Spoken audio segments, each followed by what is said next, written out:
The $4.5 trillion firm Fidelity just launched crypto trading live. Now today I want to talk about the exact impact that this is going to have on the crypto markets, as well as which cryptocurrencies they're going to have available for their customers. Now obviously there's a whole lot going on in the world of crypto, so we're going to be breaking down everything that's happening in the markets, and of course take a look at the Bitcoin chart as well, because for the past couple of days Bitcoin has seen a pretty nice rise in price and a little bit of a recovery as well. So if you're new to the channel, my name is Brendan and we make videos just like this one every single week, multiple times a week. And if you're looking to stay updated on what's happening in the great world of crypto, this is going to be your place to do it. But that being said, let's go ahead and dive on into today's episode, because there's definitely a lot to talk about. Now, this Fidelity announcement has been long awaited. Obviously, they're one of the biggest players when it comes to the world of the financial space, and they're a $4.5 trillion firm. So when they are launching this crypto trading platform for their retail traders, a lot of eyes were turning, a lot of interest was getting piqued. And because of this, they now have the exposure capabilities for a very large group of people that probably wouldn't have gotten into crypto otherwise. And so what you have a lot of the people that run through them are this demographic of people who want to keep things as safe and professional and as old school as possible. Again, it's not everyone, right? Not everyone inside of Fidelity has to keep things so old school and kind of methodical. However, there definitely is a large group of their investors that just trust what's going on through Fidelity, and they choose them as their exclusive exposure company, I guess so to say. And so with this being added, we now have a lot of customers that probably wouldn't have gone through something like Binance or Kraken or Coinbase, and certainly not a decentralized exchange, but they do feel comfortable going through someone like Fidelity because they've likely used them for years. They probably have a good reputation and have a really good relationship with them, one that ensues trust. And so with Fidelity adding this option, there's two main options that people can use. Number one, they can get exposure to Bitcoin, and number two, they can get exposure to Ethereum.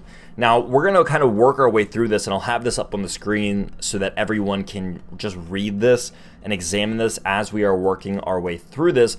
But there's three main things to note, maybe four, but we'll kind of work our way gradually through this from top to bottom. The number one thing here that I don't see as a big deal, but they say that anyone can trade crypto with as little as $1.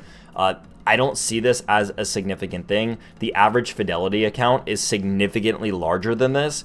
Now, if this was Robinhood saying that you could trade with as little as $1, I think it would matter a lot more, because the average Robinhood customer account balance is significantly lower than the average account balance on Fidelity. And there's plenty of studies to show that. And if we're looking at this, the average Fidelity person isn't going to say, oh, I can only afford to put like $1 or $10 into crypto. At the end of the day, these are people who have thousands, if not hundreds of thousands or millions of dollars ready to get exposure to different kinds of assets. So is this significant? No, it's a cool feature, but I don't think it applies to the large majority of Fidelity users. The odds are most people are going to be paying more than this in their fees. Now, the second part of this is that they promised that there will be no kind of like commission. There's not going to be any kind of commission fees or anything like that. In fact, they claim that it's going to be commission free.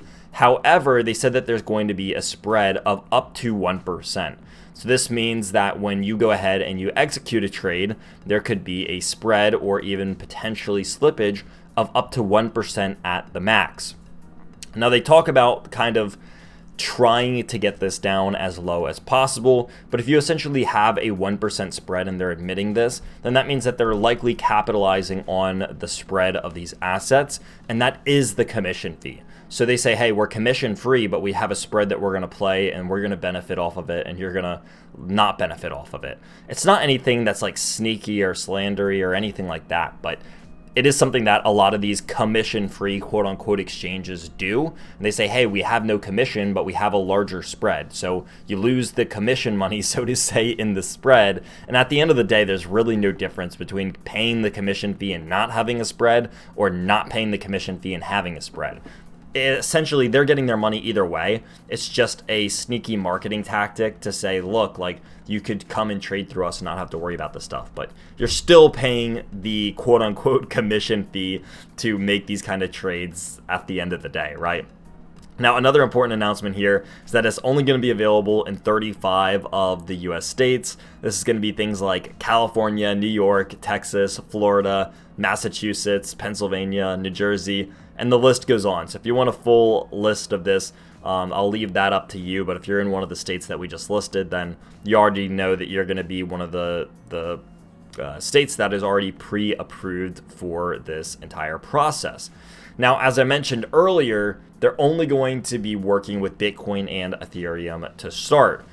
But however, they have already said that they're looking into other kinds of cryptocurrencies. And the quote that they left us with here says, additional cryptocurrencies are being evaluated to expand trading opportunities over time. So it's likely that as time progresses, they're going to be expanding into the world of other notable cryptos. I think that these are going to have to be cryptos that are extremely trustworthy and regulated. I do not think that they will be adding any kind of unregulated or risky cryptos. What I mean is I don't think we're going to see a Shiba Inu on Fidelity.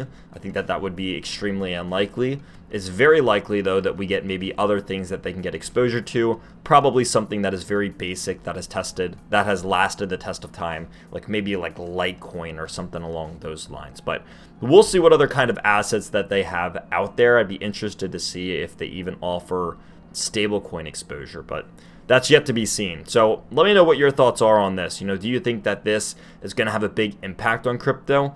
Certainly, they have a massive amount of customers, and they clearly have interest in this. Otherwise, they wouldn't have gone through all this trouble if they didn't see this as beneficial from their end, but also beneficial to their customers. So I think that this proves that not only are their customers interested, but Fidelity and these other large financial giants are interested as well. So the impact that this could have on crypto is pretty big, because what you have is an entire new group of people that wouldn't have gone through a lot of these other exchanges that are now getting access to investing in the cryptocurrency.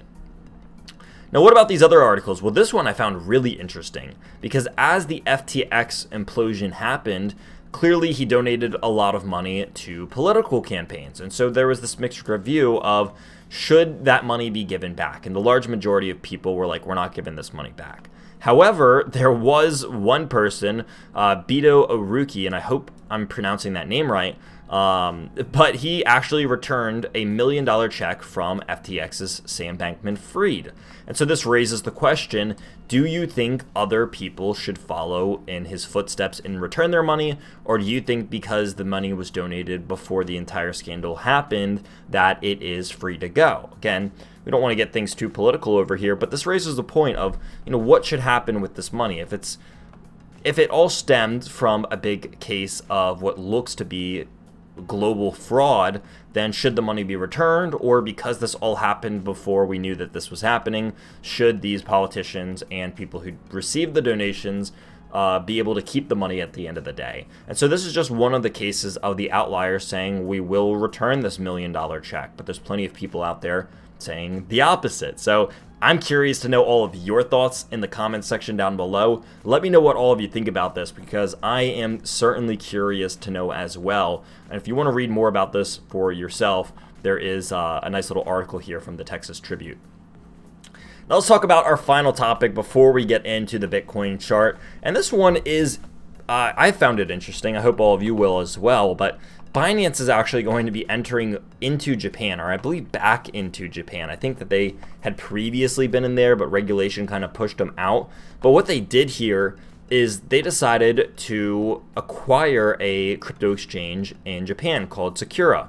And why this matters is because they were previously not allowed to operate in Japan. But now that they have acquired and purchased a Japanese regulated exchange, they can now have their sphere of influence back in Japan.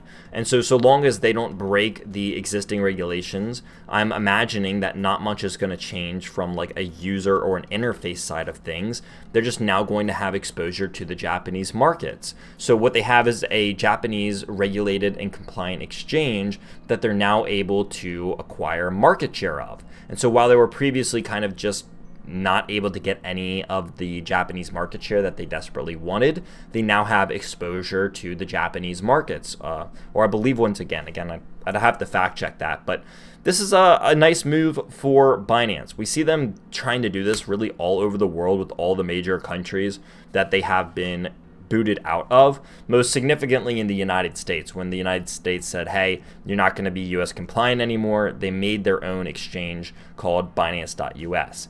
And it seems like with a lot of the other countries that are saying the exact same thing, they'll just say, hey, if you're kicking Binance Classic off, then what we'll do is we'll just acquire another exchange that is compliant and then get exposure that way and relist it as like Binance Japan. They might even just keep the name. But the odds are they'll continue to do this with all the markets that they are not compliant in, basically so that they'll be able to keep their exposure. And so I don't want to ramble too much about this, but it is a cool article and it kind of just shows what's happening behind the scenes, and that if you regulate an exchange or a platform, there is still 100 ways for people inside of that country to get exposure, as well as the company itself to continue operating. Even though you kick the parent company out, you can have like subcategories of all of these projects that still operate very freely. Now, when we're talking about what's happening over here on Bitcoin, Bitcoin has seen, as I said earlier, a nice little green jump up from the bottom that it's had over here. And so we're still not seeing any kind of higher swing high. The jump hasn't been anything too crazy, but Bitcoin from its bottom to where it's at right now is up around 8.5%. So we bottomed at around 15,500 roughly a week to week and a half ago. And now we're up to around $16,700. So about a $1,250 jump in price since Bitcoin has bottomed from that $15,500 level.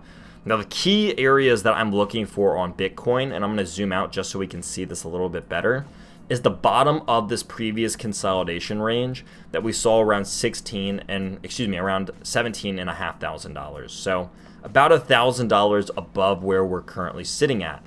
Now, this level was the previous bottom. It's already being used as resistance. And so what we can see is the previous bottom of our last consolidation range is already being used as resistance in the top of this consolidation range.